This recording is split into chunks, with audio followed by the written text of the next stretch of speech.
I correspond with Tirtha in prison. We've sent 200 letters to each other. He may not like some of the things I say, and I certainly don't believe everything he says, but I do have some sympathy, all right? You know, he should be in prison, all right? That's the best place for him. I agree with that. But I know that if I was wearing that shoe, I could have been in a similar position as one of the murder conspirators. But if you ask who should have gone to prison, you know, I can't say that. There were about 12 people that are directly involved in the conspiracy, and there were other supporting players who assisted, but they may not have known about the murder plans. You know, they were supporting players. Of the dozen or so devotees that were involved in this plot, how many have repented? How many feel bad that they were a part of this? Well, I do know that Mahamantra in California, who assisted Krishna in hunting for Tirtha, he has expressed deep regret for his involvement in this. And so has Krishna who was Tirtha's sidekick in Los Angeles. He led Tirtha right to Salochan's hiding places and things like that. He was definitely involved. He has expressed regret.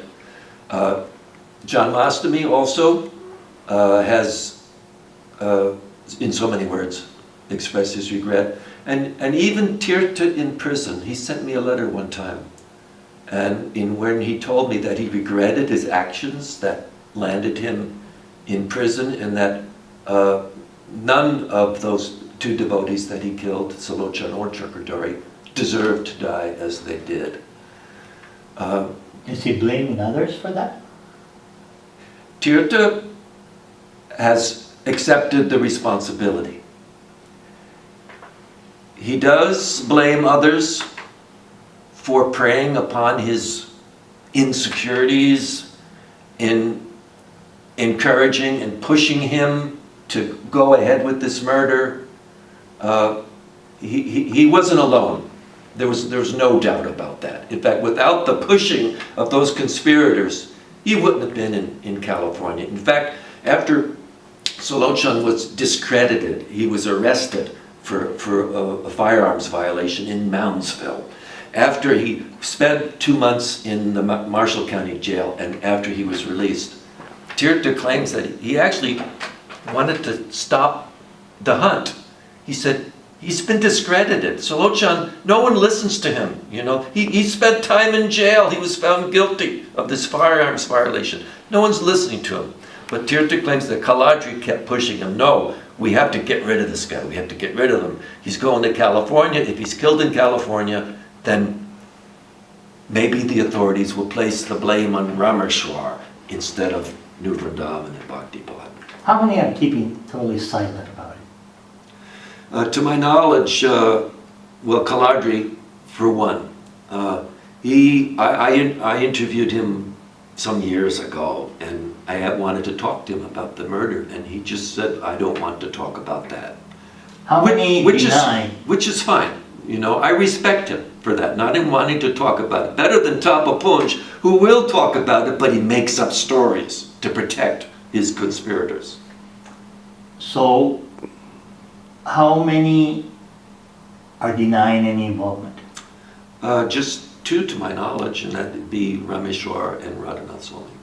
Of course, Kirtanananda denied everything also, but he's dead now. And Hayagriva and Randall Gorby, they died before the trial started. I don't want to see anyone else go to prison, but I would like to see a little honesty and transparency. Something like what? Well, I mean, I used to... Like some devotees have suggested, some devotees are saying that any one of these 12 could have stopped the murder, but none of them stepped in to stop it. Shouldn't at least some of them say, I regret that I didn't stop this? In a perfect world, yes, where everyone is truthful and honest and admit their sins, all right? But that's not the world we live in, all right? I think there's still a chance. Well, yes, of course, there's always a chance. You know, the other day, 2-3 days ago, I said, I'm going to do what I've been doing since a teenager. especially if I feel that I need to know something, or I have some conflict and I need to get rid of that conflict. I go to a spiritual book and I open it. I found it is authoritative in some branches of spirituality. And sure enough, I have the answer there. So I felt that way the other day about your book. I said, I have to go over there and pick up this book, open it anywhere, and I have to read, and that's going to be very important. And I opened up to page 310 and 311. And it became clear to me that at the end, Sulochana Prabhu felt that he would not do a complete and successful service to Srila Prabhupada unless he died. And that he was okay to die. That was very courageous and extremely sincere. I would agree with you. At some point, I mean, the whole campaign against Bhaktipad and the other gurus initially was to get back his wife and 2 sons. As he began reading Prabhupada's letters, that's a whole other story too. Back in those days, nobody could read Prabhupada's letters because they were kept locked up in secret in the BBD How did they come archive. out? Sulochana, after he left Vrindavan, went to LA. He had a friend there who worked in the archives, and he paid him a donation, and his friend got him a microfiche set of the Prabhupada's letters. And Sulochana claims that he took these letters to Berkeley where he went to meet Pravancha, and then Rameshwar found out and called him up and said, you have to return those letters or else you'll be dead meat on the hook. That Sulochana claims Rameshwar told him that. And of course he wasn't going to return these letters. And it was not for a few more years that these letters were published, finally. I think the Vaishnava Institute published a 5-volume, 6-volume set of Prabhupada's letters in 1987, a year after Sulochana was murdered. But he certainly was courageous, all right? After a year and a half of his campaign in which he attempted to expose the corruption in the society, and his imprisonment in the Marshall County Jail, and the release, and the negative reactions he was getting from all over the movement, he finally, and the encouragement of his friends who said, you've got to cool this, you're too fanatical. He agreed that, yes, I've spent enough time on this. It's time to just give up. If ISKCON doesn't want to be saved, I can't save ISKCON. And he found a new woman that he wanted to marry and settle down with and have a family. And he really had more or less given up his fight against the gurus. And that he told his closest friends in Berkeley and in Los Angeles and in the Three Rivers community. But Tirtha and New Vrindavan and Rameshwar and they did not know this. They thought he was still going to kill the gurus. Why did they have no? Do you think they would have stopped? Probably not. Probably not, because by that time most of them had gotten into their heads that this was service to Krishna. This is killing for Krishna. Some devotees don't like the title because they feel that it's implicating Krishna in nefarious, heinous activities. All right? I contacted you about that too. Yes. But I did settle on that title, Killing for Krishna, for 2 reasons. One is that I wanted Krishna's name to be in the title. All right? Anyone who sees the name of Krishna, right? Of course. There is a benefit there. All right? And the second reason is that Sulochana believed that killing the gurus would be devotional service to Krishna, because he would be eliminating offenders, people who had blasphemers, who had so-called acharyas who had taken over ISKCON for their own aggrandizement. And yet also, Sulochana believed killing for Krishna was authorized. The New Vrindavan and California conspirators also believed that they were killing for Krishna too. And they had quotes from Shastra and from Prabhupada, So justifying their actions. I must also point out that Prabhupada approved of killing for Krishna, all right? Although he never authorized it in practice. In theory, Prabhupada approved of killing for Krishna. He talks about it many, many times, specifically about Arjuna on the battlefield of Kurukshetra. You know, it depends on the culture you're living in, all right? Today, it's a very individualistic society. The individual is sacred. The human rights, the individual rights, all right? Thousands of years ago, when these scriptures were written, it was a different society. Completely different. They were slaves. Slavery was a normal, accepted thing. There was the commoners. There was the upper class, the nobles, and a different set of rules applied to all of them. All right. So in those days, it was a very different mindset. All right.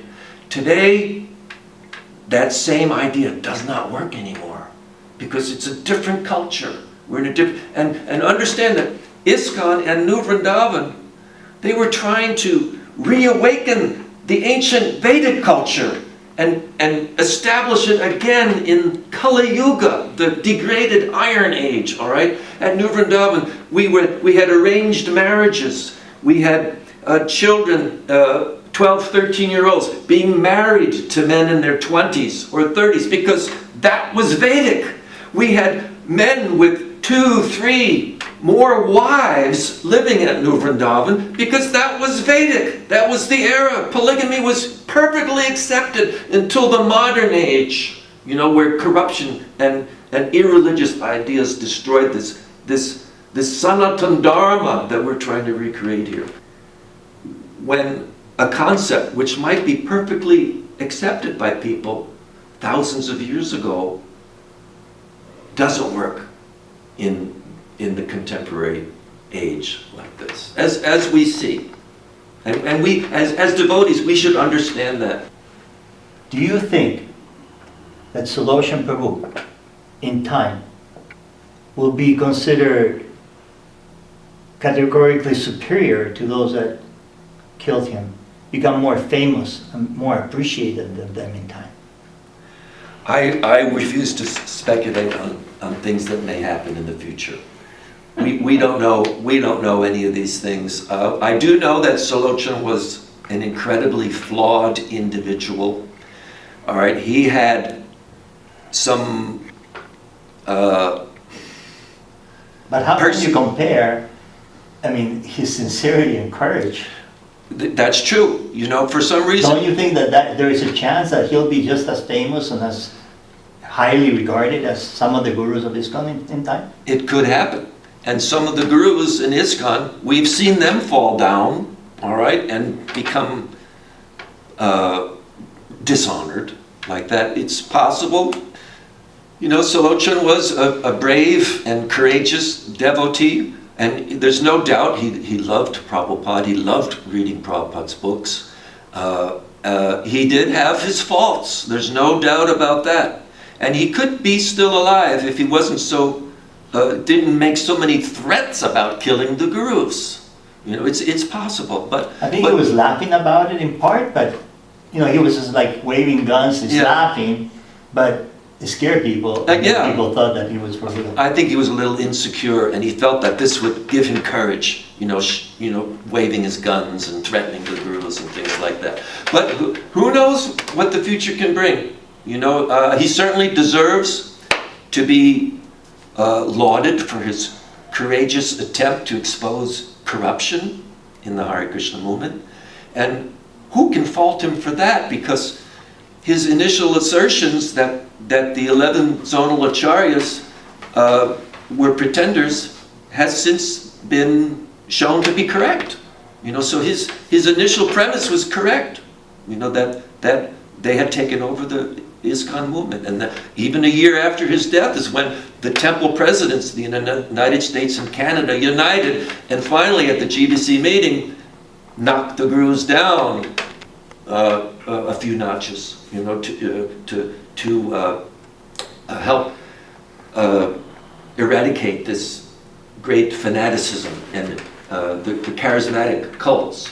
And that one thing about New Vrindavan, that cult of Kirtanananda, you know, where one person we attribute divine powers and abilities to, all right, we were all fooled because he was nothing more than a conditioned soul just pretending. And he was a good pretender too, you know. And he's not the only guru in ISKCON that was a so-called acharya pretending like that. So we must be very careful about this cultish mentality. And it still occurs. And it was because of that, the blind fanatical following of the followers, whereas the Solochan was murdered. All right, they didn't stop to think. They just went ahead based on their feelings and their belief in this guru. So this could happen again, unless we're very careful to keep an eye out for circles in ISKCON that still operate on the charismatic or cult, around ISKCON, or around with the charismatic cult technique or dynamic, I should say. So what do you think we should do so this does not happen again? That's a big question. And I don't claim that I know the answer to that question. I am a very small person, all right? But from what I can tell, is that this whole murder, assassination, plot was put into motion and executed because of deranged devotion. We saw Kirtanananda Swami as Prabhupada's successor, the only pure devotee left in the planet after Prabhupada passed away. And if someone threatened violence to him, as Solochan did, threatened to blaspheme him by making up all sorts of nonsense stories about abuse and sexual molestation, that just as Srimad Bhagavatam says, the blasphemer's tongue should be cut out and then he should be killed. And this is because of fanaticism, deranged devotion, having a pretender in the position of guru. Guru is really only for the most advanced. And from what I can tell, the most advanced devotees are really the most humble, all right? And not just in speech and word, all right? But they're humble in that they are honest about their own past mistakes, and they don't try to cover up any bad things they might have done in the past, all right? That person is not humble, all right? That person is self-centered who does that. Vigilance is incredibly important. So is this a campaign against the gurus of ISKCON? Not at all. Yes, one of the gurus in ISKCON who was involved in the murder conspiracy has refused to admit it. So you're a part admitting that this is a campaign against him? It's not a campaign. Or you just want the truth? It's not. Or you want people to be honest? Right. It's not a campaign against anybody. I'm just telling a story of what really happened 32 years ago, all right? And just like a historian or a scientist, they examine the evidence and then they draw their conclusion. They don't make their conclusion and then disregard evidence which does not support their conclusion, all right? So I admired and respected this ISKCON guru for very many years, all right? But when push came to shove and he was accused of being a conspirator in the murder plot, and when he denied that, I really lost a great amount of respect, because if we can't be truthful, what is the use of our chanting Hare Krishna? Devotees talk to each other, although they have different philosophical ideas. Some are Vrindics, some are not Vrindics, but they're talking with a lot of heart about this. Have you noticed that? It is possible. I think the saga of Solochon transcend sectarian boundaries, and it grows to the essence of a disciple's love for his spiritual master and his attempt to protect his spiritual master's mission. I think that will certainly be appreciated by anyone, regardless of what their particular philosophy is, as far as the disciplic succession and initiations. So do you feel that this event, coupled, let's say, with good communication, conflict resolution, etc., some of the tools that we can find today that we can utilize, utility is the principle, Srila Prabhupada said, a study of psychology, etc., do you think that this could form the foundation and basis? We may understand that we're not to kill each other or anybody else. Vaishnavism does not kill any living entity. So do you think that this has the potential, so we learn to talk to each other, leave each other alone, build our own Christian field, and not kill each other? Of course, that's our hope. Certainly, we don't want to see violence. We have the differences, of course. All right, and the differences have to be acknowledged and perhaps even respected. All right, because we want to work together as much as possible to spread the glories of the Sankirtan movement. All right. If we're all fighting about issues that take us apart, I don't think that's necessarily a good thing. For example, I personally don't like the Republican agenda. I like the liberal democratic agenda.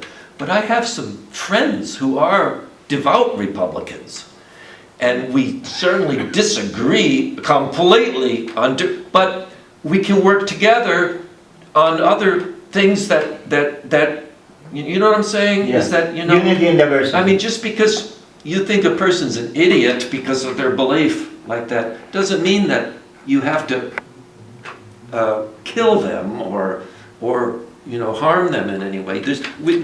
That's happening right now. As we're doing this, we have some understanding. We have agreed on some limitations that we have as those that are organizing all of this and promoting all of this.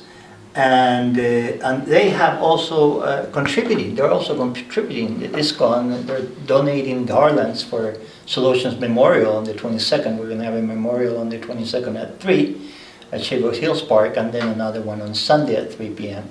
And they're donating garlands for that. So it's all about communicating and coming to some agreement.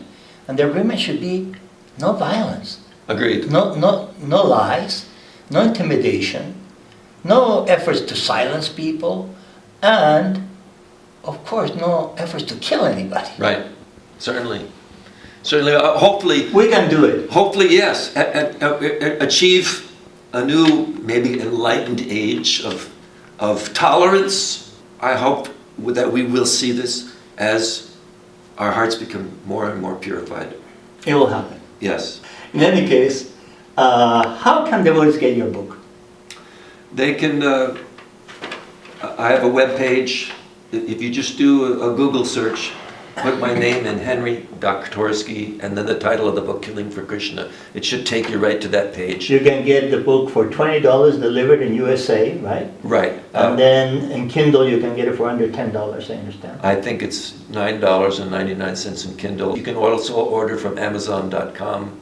Anyway, I hope that our listeners will be curious and want to read this and share the book. Share the book with all your friends. Really, one book can go in many hands. You have done an incredible job. Every devotee, I feel, should read this book. Every devotee should read this book. Well, and it will help our movement tremendously. So thank you so much for this book. And do you have anything else to say? Any final things? All I could say is that if this book has value, and if it helps to cleanse our hearts and maybe cleanse ISKCON also. We can only thank Krishna, really, because he's directing He's the doing wanderings. everything. He's directing the wanderings of all the living entities. It was so many amazing coincidences that allowed this research to come together and the book to be published.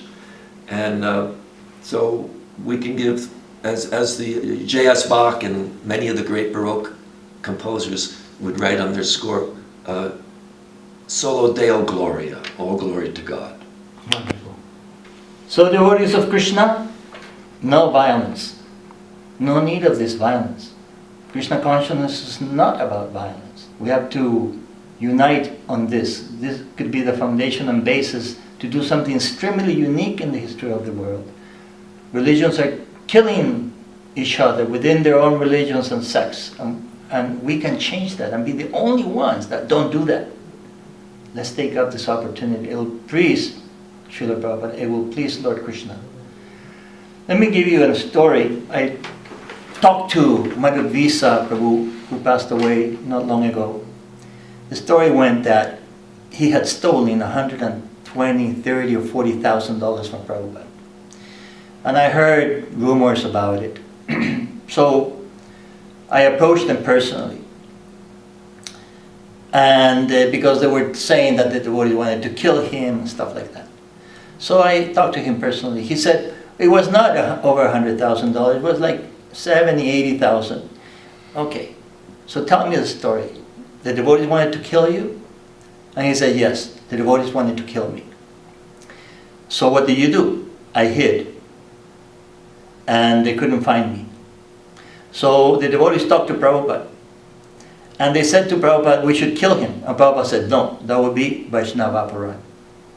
So Prabhupada, we should beat him up. No, that would be Vaishnava Aparad. Prabhupada, we can call the police and put him in jail. No, that would be Vaishnava Aparad. So what to do, Prabhupada? If you see him, have him call me. So Madhvisa called Srila Prabhupada. And Prabhupada said, my son, you have done so much service for me. I don't care about all of this. I simply want you to chant Hare Krishna and not leave the association of your God brothers. But Prabhupada, they're going to kill me. No, I'm going to give order that they welcome you at all the centers around the world and that you can lead the kirtan and give class just like before. This was Prabhupada's reaction. We have to do the same thing. I'll leave you with Prabhupada. Now, he will speak to you. Thank you for your reception. Hare Krishna. Jimang bhaktya prajach. Real thing is bhakti. What you can offer to Krishna, everything belongs to Krishna. What you have got, what is your value? And what is the value of your things? There is nothing. Therefore, the real thing is bhaktya. Real thing is your feeling.